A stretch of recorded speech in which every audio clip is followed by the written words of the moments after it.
Hey guys, today we're going to talk about ghosts, ghostbusting, 4 turtles named after Renaissance artists, and how 4 nerds with unlicensed nuclear accelerators on their backs and 4 teenagers with shells and weapons on theirs got together for the first time in Teenage Mutant Ninja Turtles / Ghostbusters #1 comic book review on The Movie Pitch.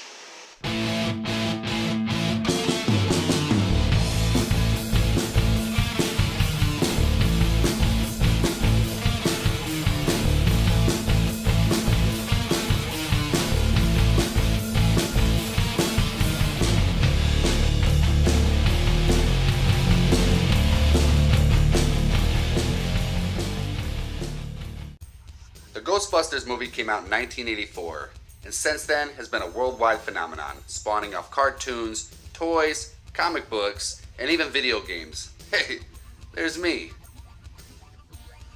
And one sequel that a lot of fans have a soft spot for, even though it's not as good as the original. You like it even more if you grew up watching it as a child like I did. And one remake that most people hated. Really wasn't that bad though. Had some cool gadgets. He had a few laughs here and there, and yeah, that's about it. It wasn't that great. The cartoon, called The Real Ghostbusters, first debuted in September 13th, 1986, and lasted until October 5th, 1991. The reason it's called The Real Ghostbusters is because there was already a television show in the UK called The Ghostbusters already.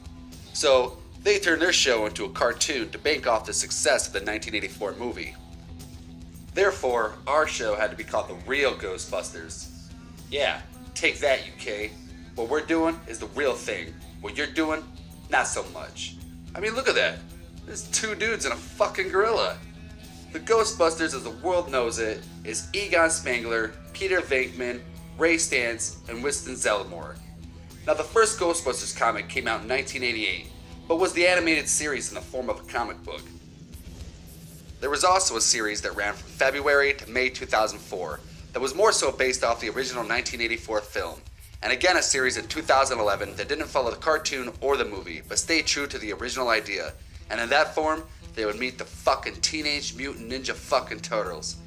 The Teenage Mutant Ninja Turtles were created by Kevin Eastman and Peter Lorre, starting off as a joke to make each other laugh. They would pass back and forth this picture of a turtle, adding other ninja elements to it. I guess the joke was that how could a slow-ass fucking tortoise be as quick as a fucking ninja? That's the joke, I guess. Well, the comic book was made in May 1984, and the fans loved it, which took Eastman and Lorre from publishers just scraping by in a house together to comic book legends. So, if you already don't know, the Ninja Turtles are Michelangelo, he's the fun-loving party dude that will kick your fucking teeth in. Then you got Donatello. He's the science one, the nerdy guy. Works with gadgets, but he'll bash your fucking skull in with that stick thing. I don't know what the fuck it's called, but it's a stick. Then you got Leonardo. He's the leader of the Quad City Ninjas. He's firm but kind, and yes, he will cut your fucking jugular with his swords. Then you got arguably the most popular, Raphael. The rude, crude, pre-chewed food dude with an attitude. He's just misunderstood, and means well. But yep, you guessed it. He will murder you by sticking his sai in your fucking belly. The first comic books were a nice blend of darkness and teenage humor that would be tamed throughout the years due to the cartoons and the many young children becoming fans. But through the many changes, they still kept their distinct personalities, and the way they bounce off each other is one of the appealing factors of why people still keep coming back to this adaptation of the comic books, cartoons, and films. Speaking of films, due to the success of the comic book and cartoon, 1990 Teenage Mutant Ninja Turtles the movie debuts, directed by Steve Barron, and very impressive puppeteering, still by today's standards, by Jim Henson crew. We even had Corey Feldman voicing Donatello. Yeah, Corey Feldman. Corey, Feldman? Come on, Corey. Don't look at me with those eyes. I can't just leave my fiance. I got a house here, I got family, I got dogs. Don't look at me with those fucking eyes. God. After a while, Eastman and Lorre would split up, but the comic book would still go on. Over the years, we would get different takes on their past, the way they were drawn up, and so on. I'm here to talk about the October 22nd, 2014 release, Teenage Mutant Ninja Turtles / Ghostbusters, book number 1. It starts thousands of years ago when powerful immortals ruled the Earth. Hey, I'm starting to notice a lot of these newer turtle comics start off with powerful immortals ruling the Earth. Then they mysteriously disappear. Okay. Lost to history and believed by most who have never really existed at all? Never to return again? Okay, I get it. The comic book is giving us a quick retrospective on powerful immortals who disappeared but didn't really exist at all, also are not returning. If you don't fucking exist, how do you ever return back to the place you never existed in? Oh wait, they got me. What does never mean to an immortal? Call me crazy, but I think these immortals exist, and I think they're fucking returning. So now we're in Japan during the Muromachi period, where a young lady named Kinsu is kneeling down in pray mode in front of some sort of phantom portal, when her brother, Chiyu, comes from out of the bushes. They do some bickering, when out of nowhere, Crane appears from out of the mist, and he's not too happy about some other guy being at the party. She addresses Kane as Lord, and explains that it's just her stupid brother. And then she tosses his ass into the portal. Crane explains that he will be trapped there for eternity, never to escape. And then we get this. It sounds as though you don't trust me. I only have use for land. Have you cleared the humans from the area we discussed? Of course. All is going according to plan. A few hundred years later, at the laboratory, we find the Turtles doing turtle stuff. We even have April O'Neil, Harold Lidja, and Casey Jones.